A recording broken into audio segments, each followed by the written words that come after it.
how did you become involved as the mother of the Countess Grantham on Downton Abbey? How do you go from terms and jazz? I'm covering the full spectrum, Shirley. It's raining outside. I want to give you the feeling. Okay, the feeling of what? Of being on the set in England. As you told me, you said it was pouring every day in the past. Oh, I see the association. Okay. You know, I had never seen Downton, and it had already been on a year, I think.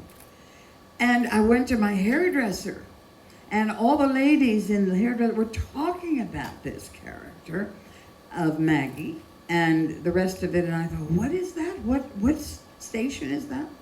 And they told me, and they began to talk about the woman from Long Island that the others were talking about. And I got interested. No, my agent had already called me, and I said no. And then I went because of the people in my hairdresser place. It's why I made the thing. That's the truth.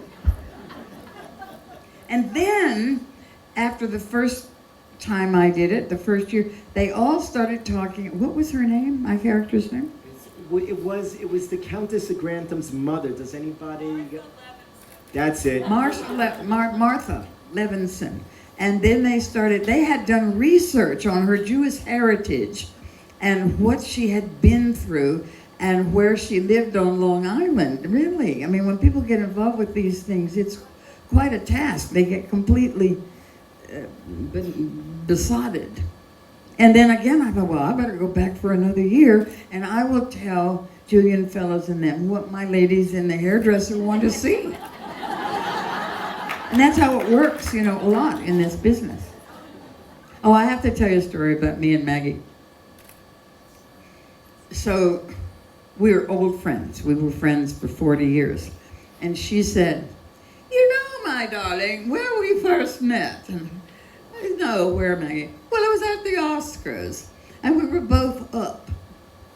I don't remember what for. She said, we were standing next to the catering table when they announced who won. And you lost. And she said, there was a huge chocolate cake on the catering table. And she said, you went right up and stuck your hand in it and said, I'm eating the whole thing. I don't care to be fucking thin anymore. I kind of remembered it. Wonderful woman. Oh, One my God. season was too short for all of us with you on Downton. Way, way too short. Yeah. I think they had more to say about the primary family because they knew they had more years to go since it was so popular. But you added so much spice to the show. The real question is, when are you going to make Highclere your permanent home? You know, the man, I've forgotten his name, who built Highclere Castle, which is where we shot. What is it? Carnarvon. Is the one who found the King Tut's tomb. And in the basement of the home, it's not the real thing because that would have been too difficult to finance for the security. But it is done to a T. There is not only the King Tut's tomb, but there's also the, what do you call the animal? The Sphinx. No, the little dog animal. Anyway, like Terry, like my baby Terry. I can't remember the name. This is what happens when you have short-term memory versus long-term Atlantis memory. And he took me down there and showed me this just brilliant, brilliant art in the basement. And the security told me that the spirits of that time walk at night and during the day when no one's filming. They want to be seen, they want to be heard, and they are from that time.